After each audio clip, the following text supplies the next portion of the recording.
ഇന്ന് ഒട്ടുമിക്ക എല്ലാ വീടുകളിലും ഫ്രിഡ്ജ് അല്ലെങ്കിൽ റെഫ്രിജറേറ്റർ ഉണ്ട്. എന്നാൽ നമ്മൾ ഭക്ഷണം അല്ലെങ്കിൽ ഫുഡ് ഇങ്ങനെ ഒരുപാട് കാലം അല്ലെങ്കിൽ കുറച്ചധികം ഒരു ടൈം പീരീഡ് കഴിഞ്ഞിട്ട് ഇങ്ങനെ ഇടയ്ക്കിടയ്ക്ക് വീണ്ടും ചൂടാക്കി കഴിക്കുക, അങ്ങനെയൊക്കെ ചെയ്യുമ്പോൾ നമുക്ക് എന്തെല്ലാം ആരോഗ്യ പ്രശ്നങ്ങളാണ് വരുന്നത്, ഏതൊക്കെ ഭക്ഷണങ്ങൾ നമുക്ക് എത്രയൊക്കെ കാലയളവിൽ നമുക്ക് ഫ്രിഡ്ജിൽ സൂക്ഷിച്ച് വെക്കാം എന്നിങ്ങനെയുള്ള കാര്യങ്ങളൊക്കെയാണ് ഇന്ന് ഈ വീഡിയോയിൽ പറയുന്നത്. ഞാൻ doctor Sreekala, senior consultant, doctor Basil Soumya hospital, Pandikkad, Malappuram ജില്ല.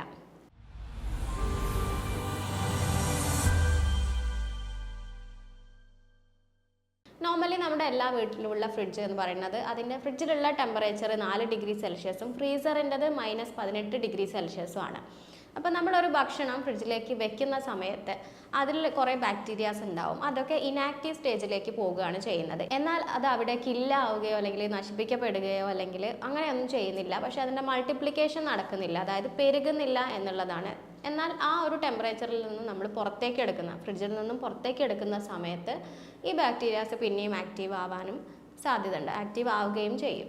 അപ്പോൾ നമ്മൾ ഒരു ഭക്ഷണം ഉണ്ടാക്കി അത് ഫ്രിഡ്ജിൽ വെക്കാനുള്ള ഒരു ഭക്ഷണമാണെങ്കിൽ നമ്മൾ അത് ഉണ്ടാക്കിയതിന് ശേഷം 2 മണിക്കൂറിനുള്ളിൽ തന്നെ അത് ഫ്രിഡ്ജിൽ വെക്കുക എന്നുള്ളത് ഇമ്പോർട്ടൻ്റ് ആണ്. അല്ലെങ്കിൽ അതിലുള്ള ബാക്ടീരിയാസ് പെരുകാനുള്ള സാധ്യത ഉണ്ട്. ഇനി ഫ്രിഡ്ജിൽ നിന്ന് എടുത്തു കഴിഞ്ഞാൽ അത് ഉടനെ തന്നെ നമ്മൾ ചൂടാക്കിയിട്ട് കഴിക്കുകയും ചെയ്യുക. അല്ലെങ്കിലും അതിലുള്ള ബാക്ടീരിയാസ് ആക്റ്റീവായി പെരുകാനുള്ള സാധ്യതയും ആ ഫുഡ് ചീത്തയാവാനുള്ള സാധ്യതയും കൂടുതലാണ്. നോർമലി നമ്മുടെ ബാക്ടീരിയാസും അതുപോലെ അണുക്കളൊക്കെ പെരുകുന്ന ആ ഒരു ടെമ്പറേച്ചർ, വളരാനുള്ള ഒരു അനുകൂലമായിട്ടുള്ള ടെമ്പറേച്ചർ എന്ന് പറയുന്നത് 4 മുതൽ 60 ഡിഗ്രി സെൽഷ്യസ് വരെയാണ്. അപ്പം ഈ ഫ്രിഡ്ജിൽ എന്ന് വെച്ചാൽ അതിൽ കുറവുള്ള ടെമ്പറേച്ചർ ആയതുകൊണ്ടാണ് അതിന് പിന്നെ മൾട്ടിപ്ലിക്കേഷൻ സാധ്യമാവാത്തത്. ഇനി നിങ്ങൾ ഫ്രിഡ്ജിലേക്ക് വെക്കുകയാണെന്നുണ്ടെങ്കിൽ ചൂടോടുകൂടി വെക്കാതിരിക്കുക, കുറച്ചൊന്ന് തണുപ്പാറിയതിന് ശേഷം വെക്കുക. ഇനി നമുക്ക് ഓരോ ഫുഡ് എത്ര ദിവസം നമുക്ക് വെക്കാൻ പറ്റും എന്നുള്ളത് നോക്കാം. ഫസ്റ്റ് നമുക്ക് മീറ്റ് എടുക്കാം. അപ്പോൾ മീറ്റ് എന്ന് പറയുമ്പം ചിക്കൻ ആവാം, ബീഫ് ആവാം. അപ്പം ആ രീതിയിലുള്ള മീറ്റ് നമുക്ക് നോർമലി ഒരു 3 to 5 ദിവസം നമുക്ക് ഫ്രിഡ്ജിൽ വെച്ചിട്ട് ഉപയോഗിക്കാവുന്നതാണ്. ഈ ഫ്രിഡ്ജിൽ വെച്ചിട്ട് ഉപയോഗിക്കുമ്പോൾ നമ്മളത് പുറത്തേക്ക് എടുത്ത് വീണ്ടും ചൂടാക്കി കഴിക്കുന്ന സമയത്ത് നമുക്ക് അപ്പോൾ ആവശ്യമുള്ളത് മാത്രം പുറത്തേക്ക് എടുത്തിട്ട് ചൂടാക്കുക. എല്ലാം കൂടെ ഒരുമിച്ച് ചൂടാക്കി പിന്നെ അത് ഫ്രിഡ്ജിൽ വെക്കുക, ആ ഒരു പ്രോസസ്സ് ചെയ്യരുത്. നമുക്ക് അപ്പോൾ എത്രയാണോ ആവശ്യമുള്ളത് അത് മാത്രം നമ്മൾ വേറൊരു പാത്രത്തിലേക്ക് എടുത്തിട്ട് അത് ചൂടാക്കിയിട്ട് ഉപയോഗിക്കുക. അപ്പോൾ നമ്മുടെ മീറ്റ് എന്ന് പറയുന്നത് 3 to 5 ദിവസം നമുക്ക് ഇങ്ങനെ ഫ്രിഡ്ജിൽ വെച്ച് ഉപയോഗിക്കാം. അതിൽ കൂടുതൽ ഉപയോഗിക്കാൻ പാടുള്ളതല്ല. അത് കുക്ക് ചെയ്തിട്ടുള്ളതാണെന്നുണ്ടെങ്കിലും കുക്ക് ചെയ്യാത്തതാണ് എന്നുണ്ടെങ്കിലും. ഇനി ഫ്രീസറിൽ വെച്ച് ഉപയോഗിക്കുകയാണെന്നുണ്ടെങ്കിൽ കുക്ക് ചെയ്തത് 3 മാസം, കുക്ക് ചെയ്യാത്തത് 6 മാസം വരെയാണ് ഉപയോഗിക്കേണ്ടത്. ഇനി അതുപോലെ തന്നെ ഫിഷ് എന്ന് പറയുന്നത് നിങ്ങൾക്ക് 1 മുതൽ 3 ദിവസം വരെയാണ് നോർമലി ഫ്രിഡ്ജിൽ വെച്ച് ഉപയോഗിക്കാൻ പറ്റുന്നത്.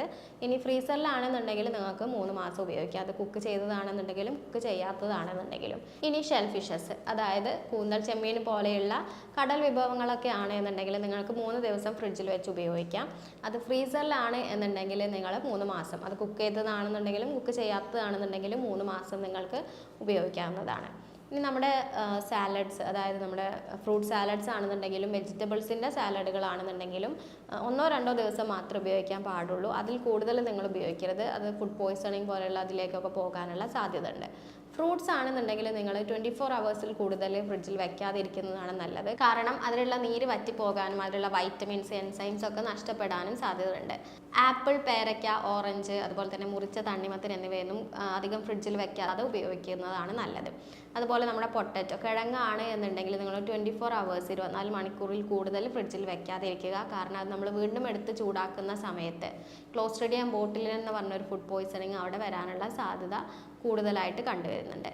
ഇനി മുട്ടയാണ് എന്നുണ്ടെങ്കിൽ 3 to 4 ആഴ്ച വരെ നിങ്ങൾക്ക് ഉപയോഗിക്കാവുന്നതാണ്. എന്നാൽ പൊട്ടിച്ച മുട്ടയാണെന്നുണ്ടെങ്കിൽ ഒരു 2 ദിവസമേ നിങ്ങൾക്ക് ഉപയോഗിക്കാൻ പറ്റുള്ളൂ. ബ്രെഡ് ആണെന്നുണ്ടെങ്കിലൊക്കെ ഒരു 3 ദിവസം വരെയൊക്കെ നിങ്ങൾക്ക് ഉപയോഗിക്കാവുന്നതാണ്. ഇനി നിങ്ങൾക്ക് ഫ്രിഡ്ജിൽ വെച്ച് ഉപയോഗിക്കാൻ പാടില്ലാത്ത കുറച്ച് ഭക്ഷണങ്ങൾ ഏതൊക്കെയാണെന്ന് പറയാം. അതിൽ പ്രധാനമായിട്ടും വരുന്നതാണ് നമ്മുടെ ഇലക്കറികൾ അല്ലെങ്കിൽ ചീര എന്ന് പറയുന്നത്. അപ്പോൾ ഈ ചീരയൊക്കെ നമ്മൾ അതിൽ വെക്കുന്ന സമയത്ത് അതിലുള്ള ഇരുമ്പിനെ ഓക്സിഡൈസ് ചെയ്തിട്ട് നമുക്ക് അപകടകരമായ രീതിയിലുള്ള ഫ്രീ റാഡിക്കൽസ് ഉണ്ടാവാനുള്ള സാധ്യത ഉണ്ട്. അതുകൊണ്ടാണ് അതൊന്നും ഉപയോഗിക്കരുത് എന്ന് പറയുന്നത്. കൂടാതെ മയോണൈസ് നിങ്ങൾ 24 hours കൂടുതലൊന്നും ഫ്രിഡ്ജിൽ വെച്ച് ഉപയോഗിക്കാൻ പാടുള്ളതല്ല. കൂടാതെ ഹണി, ഒലീവ് ഓയിൽ, കാപ്പി എന്നിവയൊന്നും ഫ്രിഡ്ജിൽ വെച്ചിട്ട് ഉപയോഗിക്കാൻ പാടില്ല. അതിനോടൊപ്പം തന്നെ നിങ്ങൾ വെള്ളം ഫ്രിഡ്ജിൽ വെക്കുന്ന സമയത്ത് പ്ലാസ്റ്റിക് ബോട്ടിൽസിൽ ഒരിക്കലും ഉപയോഗിക്കരുത്. കാരണം അതിൽ ഉപയോഗിക്കുമ്പം അതിലുള്ള എലമെൻറ്റ്സ് ഒക്കെ ഈ വെള്ളത്തിലേക്ക് വരാനുള്ള സാധ്യത കൂടുതലാണ്. അപ്പോൾ നിങ്ങൾ ഫ്രിഡ്ജിൽ വെച്ച ഒരു ഫുഡ് പുറത്തേക്ക് എടുക്കുമ്പോൾ അത് 70 ഡിഗ്രി സെൽഷ്യസിന് മുകളിൽ ചൂടാക്കിയതിന് ശേഷം മാത്രമേ ഉപയോഗിക്കാൻ പാടുള്ളൂ.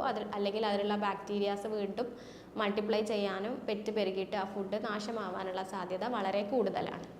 അപ്പോൾ ഇത്തരത്തിൽ ഇങ്ങനെ കേടായ ഫുഡ് നിങ്ങൾ കഴിക്കുന്നത് വഴി നിങ്ങളുടെ ശരീരത്തിന് എന്തൊക്കെ പ്രശ്നങ്ങളാണ് വരുന്നത് നോക്കാം.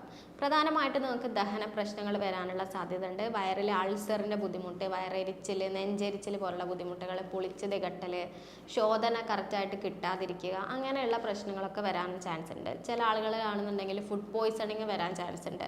അതായത് വയറിളക്കം, ഛർദി പോലുള്ള ബുദ്ധിമുട്ടുകൾ ഒക്കെ വരാനുള്ള സാധ്യത കൂടുതലാണ്. പിന്നെ ചില ഭക്ഷണങ്ങൾ നമ്മൾ കൂടുതൽ സമയം ഫ്രിഡ്ജിൽ വെച്ചിട്ട് ഉപയോഗിക്കുകയാണ് എന്നുണ്ടെങ്കിൽ അതിലുള്ള ന്യൂട്രീഷ്യൻസും വൈറ്റമിൻസും ഒക്കെ നഷ്ടപ്പെട്ടു പോകാനുള്ള സാധ്യതയും വളരെ കൂടുതലാണ്. കൂടാതെ നിങ്ങൾ പൈനാപ്പിൾ, പഴം എന്നിവയൊന്നും ഫ്രിഡ്ജിൽ വെച്ചിട്ട് ഉപയോഗിക്കാതിരിക്കാൻ വേണ്ടിയിട്ട് ശ്രദ്ധിക്കുക.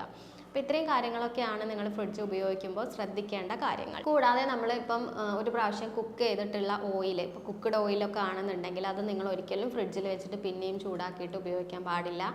അതുപോലെ നിങ്ങൾ ചോറ് ഫ്രിഡ്ജിൽ വെച്ചിട്ട് അത് ചൂടാക്കി കഴിക്കുന്നതും അത്ര നല്ലൊരു കാര്യമല്ല. കൂടാതെ നിങ്ങൾ ഓൾറെഡി ഉണ്ടാക്കി വെച്ചിട്ടുള്ള കറി, ചപ്പാത്തി എന്നിവയൊക്കെയാണ് എന്നുണ്ടെങ്കിലും നിങ്ങൾ ഒരു 3-4 ദിവസത്തിൽ കൂടുതലൊന്നും അത് ഉപയോഗിക്കാതിരിക്കാൻ വേണ്ടി ശ്രദ്ധിക്കുക. അപ്പോൾ ഇത്രയും കാര്യങ്ങളാണ് നിങ്ങൾ ശ്രദ്ധിക്കേണ്ടത്. ഇത് നിങ്ങൾ ശ്രദ്ധിച്ചിട്ടില്ല എന്നുണ്ടെങ്കിൽ നിങ്ങൾക്ക് പല ആരോഗ്യ പ്രശ്നങ്ങളിലേക്കും ദഹന സംബന്ധമായ ബുദ്ധിമുട്ടുകളിലേക്കും ഒക്കെ അത് പോകാൻ കാരണമാകുന്നുണ്ട്. അപ്പോൾ ഇതുമായി ബന്ധപ്പെട്ട് നിങ്ങൾക്കുള്ള സംശയങ്ങളൊക്കെ താഴെ കാണുന്ന നമ്പറിൽ നിങ്ങൾക്ക് എന്നെ കോൺടാക്ട് ചെയ്ത് ചോദിക്കാവുന്നതാണ്. സ്നേഹത്തോടെ doctor Sreekala, senior consultant, doctor Basil Soumya hospital, Pandikkad, Malappuram ജില്ല.